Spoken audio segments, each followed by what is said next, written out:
mungkin setiap anak berbuat salah diokein aja, Ya, betul. gitu ya. Setiap anak ngomong apa nggak apa-apa, maunya apa dilimpahin semua, sehingga ketika anak keluar di lingkungan dia merasa semua orang juga akan memperlakukan dia seperti itu, bakal menerima dia, sehingga ketika dia ngeliat ada anak yang bisa ditindas, misalnya gitu kan, Iya, gue kan bener. powerful banget nih, Iya, gue di rumah bener-bener. bisa semuanya, percaya diri banget. Ketika ngeliat anak ini, ya udah nggak apa-apa ini segala macam. Nah tadi kalau saat ini sudah diajarkan dari awal, kamu punya kelebihan, kamu punya kekurangan, kekurangan itu memang itu normal, ayo rangkul semua dan sebagainya. Si anak sih harapannya jadi mudah balance ya. Pokoknya jangan ibaratnya setiap orang itu punya kekurangan, jangan dijadiin kekurangan itu untuk bahan ejekan atau bahan bulian ejekan gitu atau ya. pertama yang terbuli.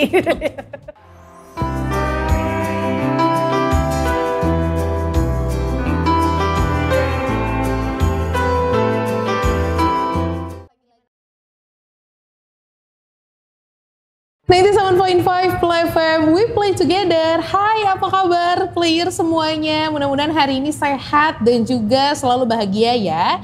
Hari ini seperti biasa di hari Rabu siang, ada Sakti Angela di Heart to Heart bersama Magna Penta. Dan hari ini kita sedang membahas tentang kasus pembulian yang kerap terjadi pada anak-anak. Oke, karena yang namanya kasus bullying ya, ini kan memang terjadi di Indonesia tentunya, itu banyak sekali kasusnya players, apalagi di dunia pendidikan. Karena terjadi di sepanjang tahun 2021 kemarin, itu Komisi Perlindungan Anak Indonesia mencatat ada 17 kasus yang melibatkan peserta didik dan juga pendidik. Nah, Komisioner KPAI ini mengatakan pada bulan Januari, Februari, dan September itu KPAI tidak mencatat adanya kasus perundungan di satuan pendidikan. Tapi ini pada bulan selanjutnya di bulan Oktober itu banyak sekali nih players kasus perundungan yang terjadi. Dan mirisnya ini meski didominasi oleh pelaku dari teman sebaya, tapi ternyata juga ada pelaku kekerasan di pendidikan yang terdiri dari orang tua, pembina, dan juga kepala sekolah. Wow, ya agak serem ya.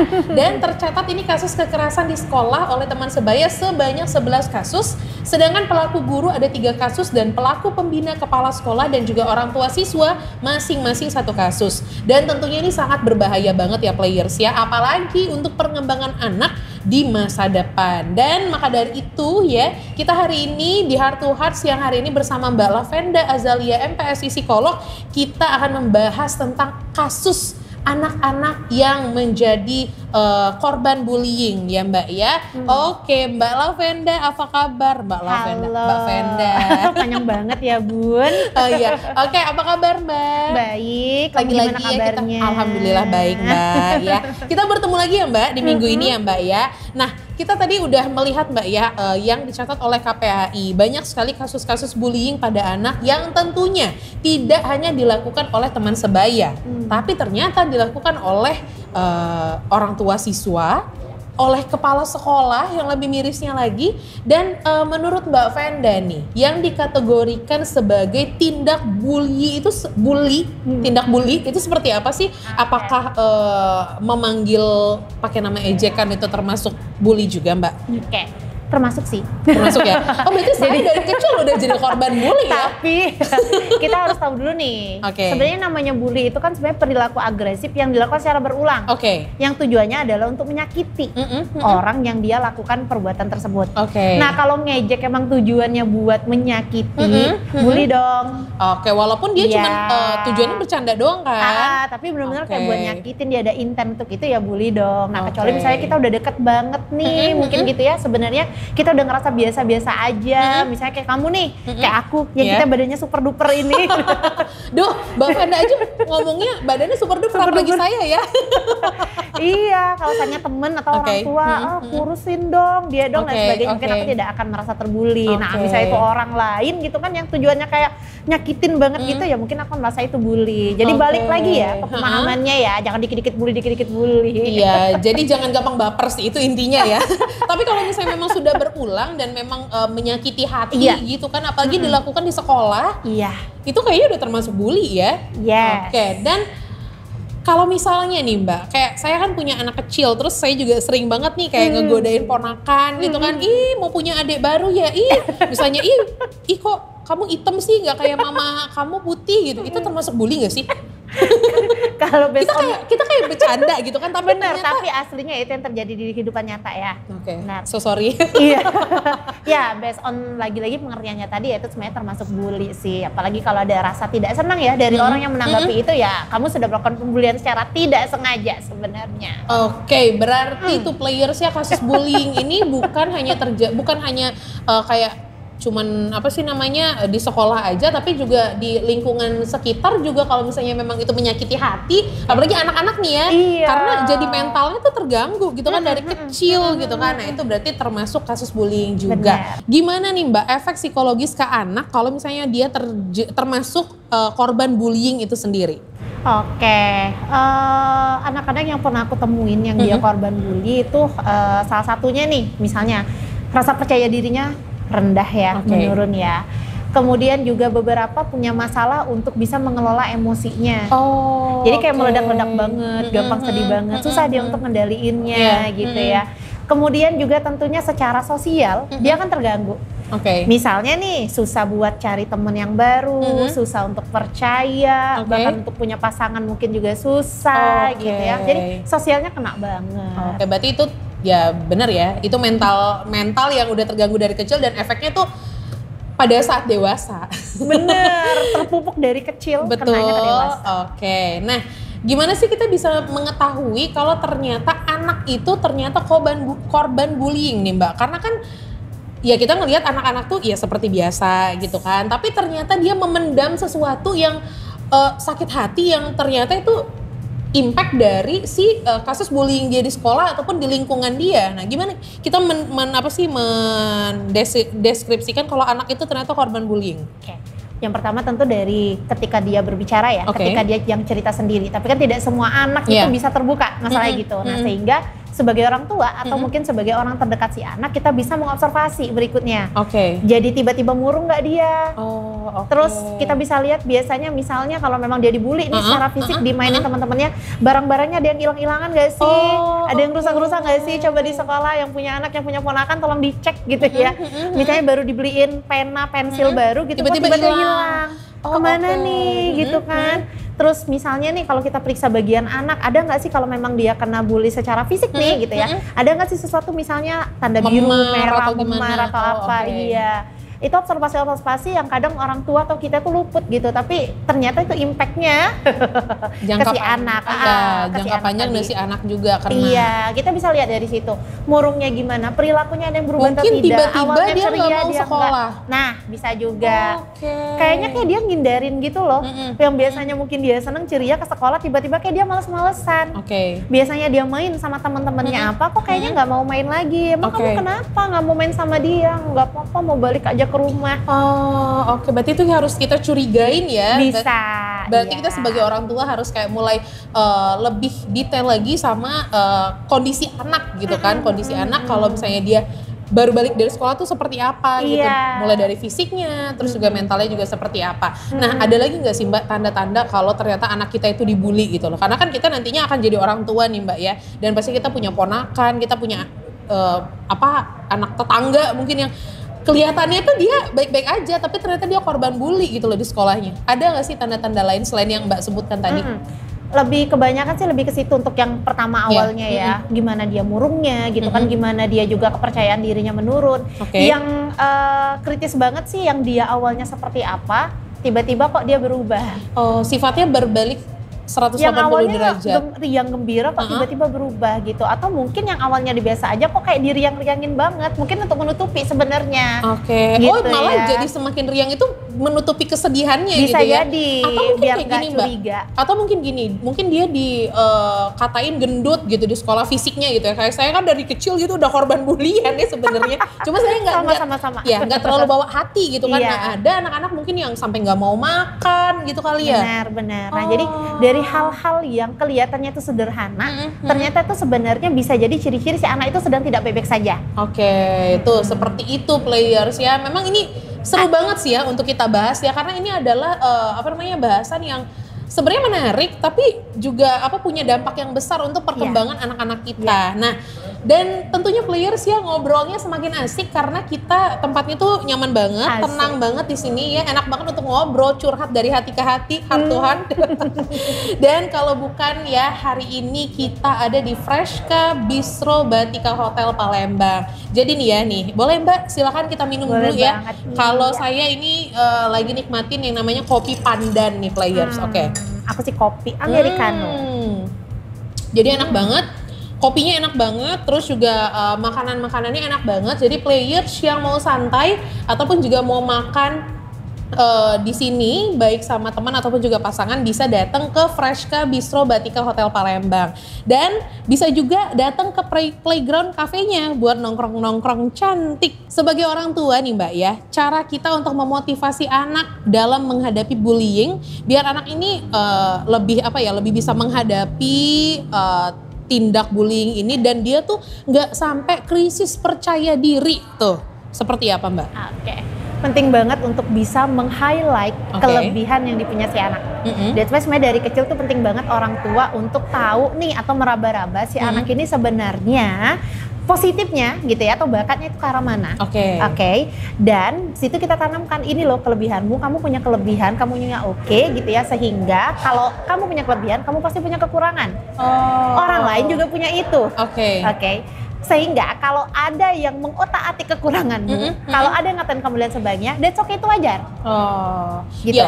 Iya. Maksudnya kayak biar anak itu lebih kayak menerima kekurangannya dan menonjolkan si kelebihannya itu. Betul, gitu jadi ketika dia mau dibully pun akhirnya dia bisa berpikir bahwa yang dia bully kekuranganku dan aku wajar punya kekurangan itu gitu. Wong aku punya kelebihan yang lain gitu ya.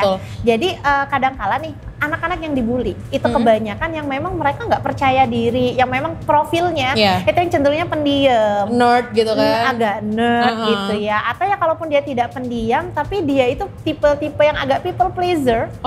Jadi kalau disuruh apa dia manut ngikut aja gitu, ada kan, sehingga kalau mau diapa-apain juga dia gitu. Nah kalau dari awal dari rumah orang tua sudah menanamkan bahwa kamu punya kelebihan ini, kamu percaya dirinya kamu di bidang ini gitu kan, kalau kamu punya kelemahan apa nggak apa-apa kita tutupin. Ketika si anak diganggu, dia tuh sudah akan lebih pede. Udah nggak apa-apa, emang aku punya itu, emang kenapa gitu kan? Iya benar. Dan dia lebih santai, lebih cuek dan lebih santai untuk ngadepin si pelaku bully ini ya. Dan kita terlalu berkonsentrasi kepada si korban bullyingnya, tapi kita lupa untuk menanamkan ke anak kita jangan menjadi pelaku bullying.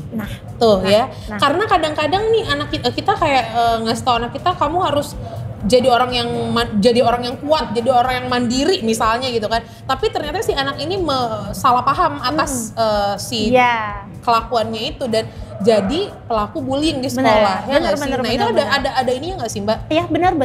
Kadang-kadang kan tadi ya si anak kalau udah over dan orang tua nih di rumah misalnya nih bukan tidak pernah, mungkin setiap anak berbuat salah diokein aja gitu ya. Setiap anak ngomong apa nggak apa-apa, maunya apa dilimpahin semua, sehingga ketika anak keluar di lingkungan dia merasa semua orang juga akan memperlakukan dia seperti itu, bakal menerima dia, sehingga ketika dia ngeliat ada anak yang bisa ditindas misalnya gitu kan, gue kan powerful banget nih, gue di rumah bisa semuanya, percaya diri banget. Ketika ngeliat anak ini ya udah nggak apa-apa ini segala macam. Nah tadi kalau saat ini sudah diajarkan dari awal, kamu punya kelebihan, kamu punya kekurangan. Kekurangan itu memang itu normal. Ayo rangkul semua dan sebagainya. Si anak sih harapannya jadi mudah balance ya. Pokoknya jangan ibaratnya setiap orang itu punya kekurangan, jangan dijadiin kekurangan itu untuk bahan ejekan atau bulian gitu ya. Kamu yang terbuli. Nah untuk anak-anak yang sudah terlanjur menjadi korban bully nih Mbak, dukungan seperti apa sih Mbak yang tepat dari kita sebagai orang tua ya? Terutama kita harus kayak menjaga, kita bisa nggak sih negor si pelaku bullyingnya itu? Boleh ya, nggak apa-apa ya gitu kan? Sebenarnya nggak apa-apa, tapi memang tidak secara langsung. Lewat orang tuanya, lewat guru gitu ya? Karena kadang kayak gini, cycle-nya bully itu, orang yang membuli itu kadang dia juga karena dulunya pernah terbuli. Cycle-nya tuh gitu.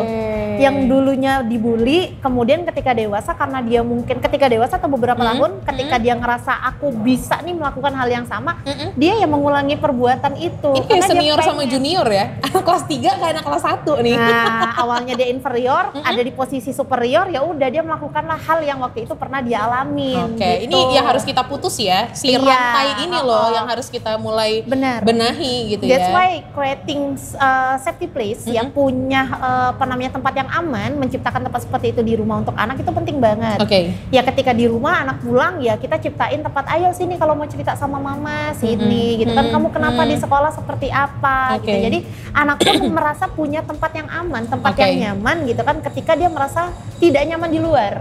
Di rumah ini loh tempatku yang ternyaman. Tapi kadang-kadang nih ya, saran dari orang tua ini kan ya udah mungkin kamu sabar aja gitu kan. Kadang-kadang kan orang tua malah bikin anak-anak ini ya, bikin anak-anak nggak percaya untuk cerita sama orang tua. Nah itu saran seperti apa sih Mbak yang harus kita berikan kepada anak kita untuk melawan si pembuli itu? Apa kita harus sabar atau kita kayak harus lawan gitu kan? Gimana, jangan sabar gitu ya. Oke. Yang pertama, ayo ajak anak ketika ada orang ngatain kamu nih, cuekin aja.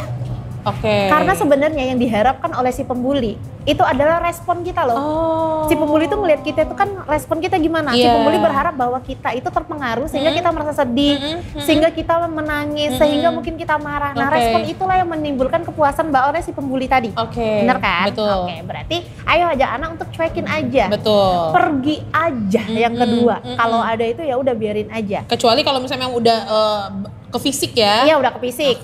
Nah kalau udah ke fisik artinya cari tempat paling aman yang bisa kamu temukan. Contoh, lapor guru, lapor kakak tingkat, ada orang yang besar di sana, siapa. Ke guru BK mungkin kalau di sekolah. Guru BK kalau di sekolah gitu ya. Jadi diajarin ke anak bahwa yang seperti itu mengadu kalau memang sudah pada porsinya itu nggak apa-apa banget. Jangan kamu berpikir kamu jadi pengadu ketika kamu memang beneran disakitin. Tuh seperti itu ya players di rumah ya. Kita juga masih ada di Batika Hotel Palembang.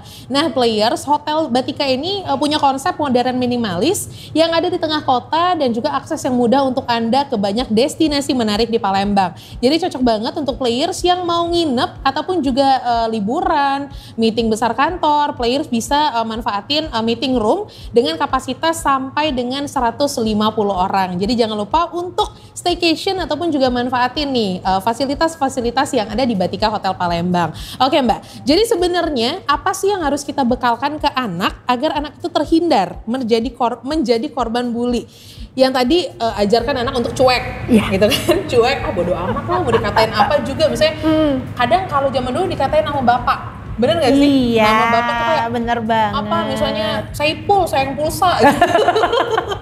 Misalnya gitu nih ya, kadang-kadang kan anak kayak terpacu kalau udah ngatain orang tua tuh kan apa sih emosinya mulai naik ya. Nah ada gak sih yang harus kita tekankan lagi ke anak agar ya udahlah nggak apa-apa gitu selagi ada batasan-batasan.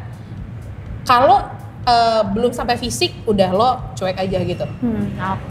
Jadi sebenarnya kan kalau mau dibilang batasan gitu, verbal juga bisa bully, Say. Iya sih, bener ya, bener juga sih. Ada juga bully psikologi, Say. Iya sih, bener, dan itu mempengaruhi sampai dewasa. Dan sekarang cyberbully nih, zaman sekarang, internet gitu ya. Berarti banyak macam ya emang. Banyak macam. Semakin berkembangnya zaman, semakin macam-macam juga tindak bullying itu. Makanya memang yang paling aman adalah ya ketika kamu merasa tidak nyaman, ketika temanmu kamu rasanya ini sudah kelewat batas, karena batas orang beda-beda ya. Betul. Ya udah tinggalin aja, diemin aja dulu gitu kan. Kalau perlu kalau dia cyberbully artinya kamu boleh banget untuk unfriend misalnya, atau kamu boleh banget untuk kalau di Instagram nih ya kan ada fitur untuk nge-mute gitu ya, biar nggak lihat story-nya dia daripada, gitu ya. Daripada males nih ngeliat dia udah mute aja atau block atau hide gitu, macem-macem banyak banget daripada toxic medsos gitu kan. Bener banget. Nah kalau yang fisik artinya ya kamu nggak apa-apa banget untuk kamu menghindar, segera lari gitu ya. Jadi kasih pemahaman ke anak seperti itu, jangan disabar-sabarin aja. Mungkin pertama mungkin kita ngasih sabar. Iya, sabarnya. Tapi kalau udah berkali-kali ya udah. Jadi lebih ke kamu harus tahu kapasitasmu gitu ya. Kalau kamu memang sudah tidak tahan, apalagi kalau itu dia sudah ngarah fisik, kabur nak gitu ya. Kalau kamu dia ngomong-ngomongin, cuman ngomong-ngomongin keluarga gitu, ya udah diemin aja. Karena ketika kamu marah, kamu tersinggung, dia seneng. Makin betul, jadi kan, anak Saipul gitu. Aduh, maaf ya Bapak Saipul. Mohon maaf banget Pak. Maaf Bapak. Saya dicontohkannya begitu. Mohon maaf Pak. Nah, ada nggak sih rasa trauma yang bisa mempengaruhi psikologi anak dan gimana cara mengobatinya nih? Karena banyak banget zaman sekarang kan lagi hits banget nih. bipolar gara-gara mental health-nya terganggu, gara-gara trauma masa kecil gitu kan. Iya, itu beneran ada ya Mbak ya? Ada dong. Karena kayak kalau saya nih Mbak ya, saya tuh sering banget emang mood swing gitu kan. Kayak dari seneng tiba-tiba sedih gitu kan. Tapi saya nggak merasa bipolar. Nggak merasa bipolar gitu. Tapi kenapa anak zaman sekarang dikit-dikit ngomongnya saya bipolar gitu. Itu sad sih. Apa? Sedih banget sih. Iya sih. Karena yang beneran bipolar tuh susah prosesnya untuk dia kesana nerima dia bipolar. Self diagnose ya. Jangan banget. Nah itu jadi untuk apa sih namanya mengobati akibat dari tindak bullying itu seperti apa Mbak? Biar nggak jadi si pelaku. Oke. Nah, again ya, safety place pertama anak itu kan keluarga. Oke. Jadi sebenarnya kalau orang tua dari awal si anak ini udah diajak untuk venting itu maksudnya kayak ngeluarin unek-unek deh, segampang itu gitu. Bukan gampang ya, maksudnya sesimpel itu, kelihatannya simpel, tetapi ketika anak itu disakitin dia ngomong kan sebenarnya unek-uneknya udah langsung keluar nih. Iya nggak sih? Nah, dan itu mungkin dari awal bisa dari keluarga. Ajak anak untuk venting dulu. Setiap apa yang dialami sini cerita dulu.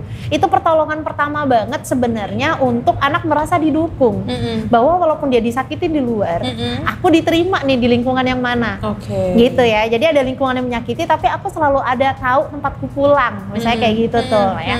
Jadi ajak anak untuk bercerita apa yang dia alami, apa yang dia rasakan, itu pertolongan pertama banget. PFA tuh, psychological first aid, namanya ya. Setelah itu boleh banget untuk dirangkul, ya it's okay nah, nggak apa-apa sini ada mau apa-apa. Jadi kayak itu tuh menambah kekuatan si anak lo tanpa sadar.